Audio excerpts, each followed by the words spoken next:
মুসা নবীর যুগে আমেল নামক এক যুবক ছিল বাবাজি। তার মা নাই, বাবা নাই, বাচ্চা নাই, বিয়ে করে নাই, বিবি নাই, অনেক সম্পদ ছিল। তার চাচাতো ভাইরা লোভ করলো, তার চাচাতো ভাইরা লোভ করলো সম্পদের মালিক হবে, সে মরে গেলে তো এমনি তারা হবে, কিন্তু তার মরণ পর্যন্ত অপেক্ষা করতে রাজি না। তারা নিজেরা রাতি বেলা তাকে হত্যা করে দিয়েছে। লাশের পাশে বসে কান্দি, কোনের অপরাধ বনি ইসরাইল আরেক বংশের উপর তহমত দিতে চায়। মজার ঘটনা, তখন তারা বলল আমাদের উপর তহমত চাপাই দিতে চাও। তাদের বংশীয় লোকেরা একত্র করে মিটিং করতেছে যে কোনের অপবাদ কিভাবে মোকাবেলা করা যায়। কোরআনুল কারীমে প্রথম সূরা সূরা বাকারা গরুর নামে একটা সূরা বাবাজি, ও একটা গরুর ঘটনা এনেছেন। এটা হলো মুসা নবীর যুগের এক গরুর ঘটনা। কোরআনুল কারীমের প্রথম সূরা হলো সূরা বাকারা গরুর নামে, শেষের সূরা সূরা নাস মানুষের নামে। কোরআনে ঢোকার আগে মানুষ হলো গরু, ঢুকিয়া যখন পরিপূর্ণ মানিয়া বাহির হবে তখন হবে মানুষ। গরুর পা 4টা আর 2টা, কথা হয় না। বলদ বলো 2, বলদ কিতা বলো 2, যে কোরআন মানে না হে বলদ ছাড়া আর কিছু কথা হয় না। ডাক্তার আহমদ শরীফ নাস্তিক মরার আগে কইছিল, আমি মরে গেলে তোমরা আমারে ওই কাফন ফরাইও না, জানাজা পড়ো না, কবরে রাখো না, এটা ধর্ম অন্ধরা করে। নাউজুবিল্লাহ কর না, ধর্ম যুগ অন্ধ, যে ধর্ম পালন করে ওরার বক্তব্য বলে এরা অন্ধ। নাউজুবিল্লাহ কর। এখন আমার লাশ হাসপাতালে দান করে দিবা, ঠিকই এ মরছে পরে হাসপাতাল দান করছে। আপনারা কোন সিলেট জাফলং এর মুসলিম জনতা, আপনারা বলত মরলে গোসল করেননি? হে মরল গোসল নাই, কাফন ফরাননি, জানাজা পড়ুন, আপনারা কোন মানুষের মতন কবর দেন? তাহলে বলদ মরল গোসল নাই, হে মরল গোসল নাই, বলদ মরলে কাফন নাই, অমল্ল কাফন নাই, বলদ মরল জানাজা নাই, অমল্ল জানাজা নাই, বলদ মরল সম্মানার্থে কবর নাই, অমল্ল কবর নাই। আপনার 2 বলদের পার্থক্য কত? কথা হয় না, পার্থক্য কত আছে? 2টা। কয়টা? এক বলদের ফাও 4টা, এক বলদের ফাও 2টা। আর একটা বলদ অশিক্ষিত, আর একটা বলদ শিক্ষিত। বলদ বলদ হই, কথা কনা কোরআন মানছে না বলদ। আমার বানের বাবাজি রানী, অপ্রাণের বাবাজি, খেয়াল করেন ভালো করিয়া। মুসা নবীর যুগে আমেল নামক এক যুবক ছিল বাবাজি। তার মা নাই, বাবা নাই, বাচ্চা নাই, বিয়ে করে নাই, বিবি নাই, অনেক সম্পদ ছিল। তার চাচাতো ভাইরা লোভ করলো, তার চাচাতো ভাইরা লোভ করলো সম্পদের মালিক হবে, সে মরে গেলে তো এমনি তারা হবে, কিন্তু তার মরণ পর্যন্ত অপেক্ষা করতে রাজি না। তারা নিজেরা রাতি বেলা তাকে হত্যা করে দিয়েছে। একটু চিল্লায় বলি নাউজুবিল্লাহ। আমেলকে কি করছি ভাইরা আমার, খেয়াল করেন ভালো করে। কোন করিয়াম তারা লাশের পাশে বসে কান্দে, আমার বাইরে কে কোন করলো? চোরের মার বড় গলা, কথা হয় না। নিজে চুরি করছে, আরেক বেটারে চোর, নিজে করছে আকাম, কমুকে করছে মামলা, নিজে আকাম করে আরেক বেটার বিপক্ষে মামলা করে, কথা হয় না।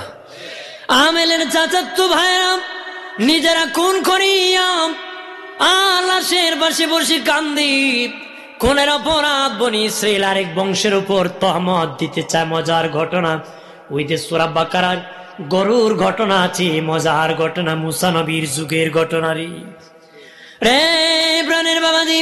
খেয়াল করেন ভালো করে ও বাবাজি। তখন তারা বনি ইসরাইল আরেক গোষ্ঠীর উপর তহমত চাপায় দিতে চায়। তখন তারা বলল আমাদের উপর তহমত চাপাই দিতে চাও। তাদের বংশীয় লোকেরা একত্র করে মিটিং করতেছে যে কোনের অপবাদ কিভাবে মোকাবেলা করা যায়। অপবাদটা কিভাবে মোকাবেলা? অনেকে আছে না, বংশীয় লোক কেউ বিপদে বলে বংশের মানুষ বসে ঐক্যবদ্ধ মোকাবেলা করবে, জমে লড়বে, কথা হবে না। ওইখানে বাবাজি বনি ইসরাইল যে আমেল খুন হয়েছিল, ওই আমেলের চাচাতো ভাই যারা খুন করেছিল তারাও মিটিং এ উপস্থিত। কয় আমরা একমত, ওই খুনিরাই কয় আমরা চাই খুনিরা বাহির হোক, তারা ঐক্যবদ্ধ খুনি বাহির করবি। ওই মিটিং একজন বলে কোনি বাহির করলে সহজ পদ্ধতি, কয় কি? মুসার দরবারে গেলে রে কোনি বাহির করা যাবে। মুসা আছে না, মুসার কাছে যেতে হবে। মুসা নবীর কাছে যাইয়া বলতেছে, ও মুসা, আমাদের আমের রাতের বেলা খুন করেছি, বলো রে খুনি কে? মুসা নবী বলে, আমি কি বলবো, রাত্রে খেয়ে খুন করছে। তুমি বলতে হবে। কি কয়? মুসা নবী কো, রাত্রে আমেল দেখে খুন করছে, আমি কি করি? কনা তুমি কই তুইব? জোর দেখা, কি দেখায়? মুসা নবী বলে, আমি কেমনে বলবো রে? এবার তারা বলে, মুসা, তোমার তো আল্লাহর সাথে সম্পর্ক ভালো রে, তুমি আল্লাহরে জিজ্ঞাসা করলে খবরটা পেতে পারো রে। আল্লাহরে জিগেলে পাইবা। মুসা নবী কয়, ঠিক আছে। উনি বসছে, লোহে মাহফুজের সাথে সম্পর্ক লাগাইছে। সুবহানাল্লাহ বলি। আল্লাহ বলেন, মুসা রে মুসা, আমি খুনি বাহির করব, তবে তাদেরকে আবার তুমি ডাকো। মুসা নবী বলেন, আল্লাহ বলেন, মুসা তাদেরকে বলো রে, তারা কি সত্যিই খুনির পরিচয় চায়নি? মুসা নবী বলেন, তোমরা কি সত্যিই খুনির পরিচয় চাওনি? আমরা পরিচয় চাই। আল্লাহ বলেন, মুসা রে, তাদেরকে বলো একটা গরু যেন জবাই করে, তাহলে খুনির পরিচয় পাবে। আল্লাহু আকবার বলেন। এবার তারা বলে, মুসা রে মুসা, এমনি একটা খুন হইছে, তুমি কি চাওয়ার একটা খুন করতা? তুমি কি মস্কারি করো নাকি রে? এমনি একটা খুন হইছে, তুমি কি গরু জবাই করে আর একটা খুন করবা? মুসা নবী বলে, আমি তোমাদের মতন ফালতু না, আমি তোমাদের মতন তোমাদের সাথে মস্কারি করব। সত্যি একটা গরু জবাই করলে খুনি প্রকাশ পাবি। এবার তারা বলে, মুসা রে, গরু দিয়ে জবাই করবো রে, গরুটা কেমন হবে রে? কত বড় বেজাইল উম্মত, শুনেন ভালো করে। নবীজি কইছে, ওই সময় যদি প্রশ্ন না করে যে কোনো একটা গরু তারা জবাই করতো, তাদের উদ্দেশ্য হাসিল হতো। কিন্তু তারা না করে ভেজাল করছে, করে করে নিজেরা বিপদে পড়ছে। নিজেরা কি এটা দোষী পড়ি। আল্লাহুম্মা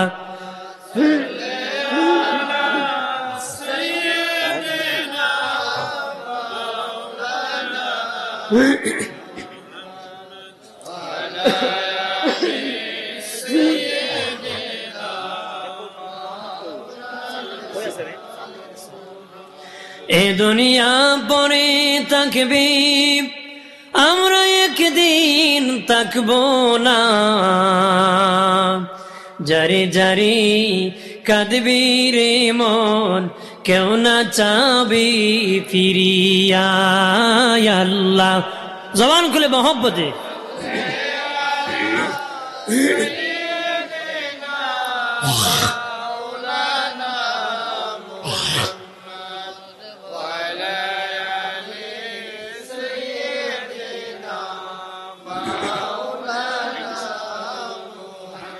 আমার বানের বাবা দিনারে, তারা বলে, মুসা গরু কেমন হবে রে?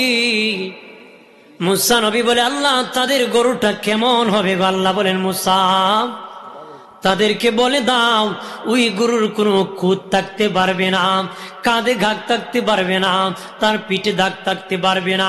হাল চাষ করলে কাঁধে দাগ পড়ে, মাল বহন করলে পিঠে দাগ পড়ে। নিখুঁত হতে হবে, সুন্দর হতে হবে। তারা বলে, মুসা ঠিক আছে, নিখুঁত হতে হবে, গরুর বয়সটা কেমন হতে হবে? কি হয়, বয়স কেমন হতে হবে?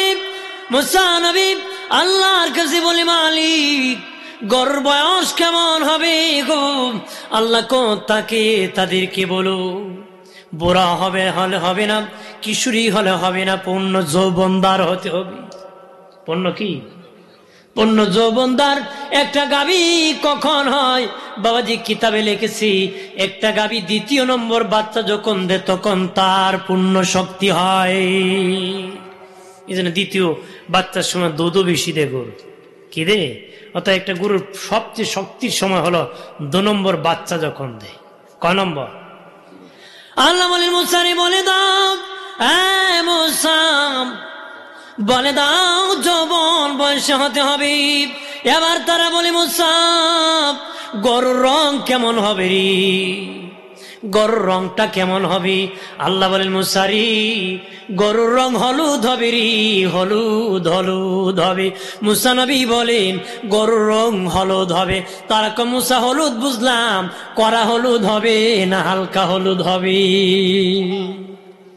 কত বড় বেজাইল্লা! এবার কি কর হইব না হালকা হইব? আল্লাহ বলেন মুসারি রে মুসা গরুটা করা হলুদ রং হবে, করা। এবার বলে মুসা এবার সঠিকটা পাইলাম, এবার আমরা গরু বাহির করব। তারা মিটিং করে চতুর্দিকে বের হয়েছে, হলুদ গরু বাহির করবে। বলেন হলুদ গরু, করা হলুদ গরু আছে নাকি? তারা বাহির করবে, চতুর্দিকে বের হয়েছে। এইদিকে প্রাণের বাবাজি একজন ব্যক্তি মুসা নবীর উম্মত ছিল, ইমানদার। তার বিবির পেটে একটা বাচ্চা জন্মগ্রহণ করেছে।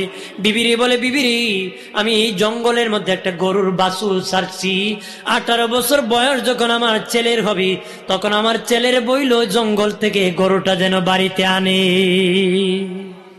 বিবি মনে মনে কয় 18 বছর পরে গরুই থাকবো, কিন্তু পাল্টা প্রশ্ন করবে সুযোগ পাইছে না, স্বামী ইন্তেকাল হয়ে গেছে। ছেলে জন্মগ্রহণ করছে, বয়স যখন 18 হয়েছে, ছেলের তোর বাপ কইছিল জঙ্গলে একটা গরু আছে আনতে। মা বাঘ বাল্লুক খাইয়ে ফেলছে, জঙ্গলে গরু থাকবো নাকি? মা ডেকে বলে ছেলে রে, ছেলে তোর বাবা বড় আল্লাহওয়ালা ছিল রে, থাকলে থাকতেও পারে। দেখো সে রওনা করছে জঙ্গলে বাবার ঠিকানা অনুযায়ী। যা জঙ্গলে ঢুকিয়ে দেখে বাবা করা হলুদ রঙের গরু, তারা দেখি দৌড়ায় গিয়ে গেছে। বোঝা গেছে বহুদিনের পরিচিত, নত হয়ে গেছে। সে পিঠে হাত বুলাই দিছে, গরু ধরিয়া বাড়িতে আনছে, লালন পালন করতেছে। রং কি? করা হলো। এদিকে তারা ঘুরতেছে সকাল থেকে সন্ধ্যা, করা গরুর তো আর খবর। আমার আল্লাহ বারে তাআলা দুইজন ফেরেশতাকে মানুষের রূপ দিয়া পাঠাইছেন, যারা গরু খুঁজে তাদের কাছে একজন, আর যিনি গরুর মালিক তার কাছে একজন। তার কাছে একজন যে তোমার গরু একজন আসবি কেনার জন্য, আমি নিয়ে আসবো, তারা তোমার গরু কিনবি। তবে শুনে নাও, তোমার গরুটা কম মূল্যে বিক্রি করবা না, বেশি মূল্যে করবারি। যত টাকা চাবা তোমার তত টাকা দিয়ে বাধ্য হবে তারা নীতি। সে 11 বছর বয়স থেকে তার মা লালন পালনের ব্যবস্থা করছে, খুব কষ্ট করে। ওই মা দোয়া করছে, আল্লাহ আমার ছেলেরে তুমি বড় ধনী বানাই দিও। মার দোয়া কবুল হয়নি? বলেন বউ বালা না মা বালা? বউ খারাপ, দেখুন বাড়িতে গেলে খাইবেন আবার। বউ বালা না, বিপদ করবেন তো হবে। নবী ইন্দুরে আমরা বিপদ বালাই গেছি। বউ হব তুমি সাক্ষী দিয়ে আমি করা। বউ বালা, তবে মার থেকে ভালো। মা দোয়া করেছিল, মালিক আমার ছেলে ছোট্ট বয়সী আমার জন্য এত মেহনত করে গল্লাম, আমার ছেলের তুমি ধনী বানায় দিও। ওই ছেলে আর একজন ফেরেশতা ওই লাল গরু যারা খুঁজতেছে তাদের কাছে যায়, আমার কাছে এক গরুর খবর আছে, নিয়ে যাও। নিতে পারি, এক শর্তে, মুসারের সাথে নিতে হবে। তারা নিব না, না নিলেও আমি খবর দিব না রে। শেষে ঠিক আছে নিব। রওনা করছে।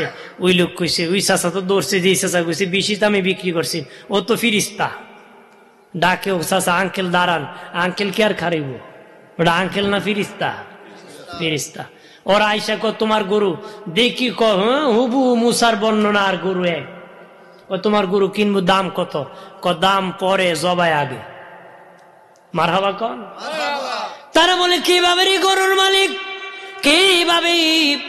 আমার গরু আগে জবাই করবাম, চামড়া ছিলাবাম, চামড়া ছিলা 4 জনে চারদিকে চামড়াকে ধরবারে, চারদিকে ধরিয়া মধ্যখানে যে গর্ত হবে, ওই গর্ত হীরা মণি মুক্তা দিয়ে ভরপুর করলে আমি গরু বিক্রি করব রে।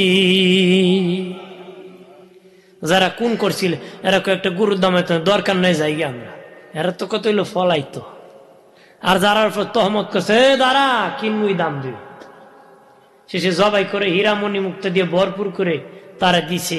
মায়ের দোয়ায় বিশাল বড় ধনী হয়ে গেছে। জোরে কার। তারপরে তারা বলে মুসা রে, হ্যাঁ মুসা তুমি তো বলেছো কোনি প্রকাশ করবারি, কিভাবে প্রকাশ করবা? মুসা নবী বলেন তোমরা গরুর রান থেকে একটা গোস্তের টুকরা নাও। গরুর রান থেকে একটা গোস্তের টুকরা নেওয়া হলো। ওই টুকরা নিয়ে যে আমিল ইন্তিকাল করেছিল, মারা গিয়েছিল, তাকে তখনও দাফন করা হয় নাই। তার লাশির পাশে যে মাথা থেকে পা পর্যন্ত গোস্ত দিয়ে মুসা নবী একটু ঘষা দিয়েছি। আমিল জিন্দা হয়ে বসে কয় হে খুন করছে, হে খুন করছে, হে খুন করছে। তার চাচত্ব ভাই যারা খুন করেছিল তাদের সবার পরিচয় দিয়ে দিছি। আর জোরে বলি প্রেম প্রাণের বাবাজি। ওই গরুর ঘটনাই সূরা বাকারা নামে নামকরণ করা হয়েছে। এটা মুসা নবীর যুগের ঘটনা। প্রাণের বাবাজি মুসা নবী জলিল কদর পয়গম্বর ছিলেন রে।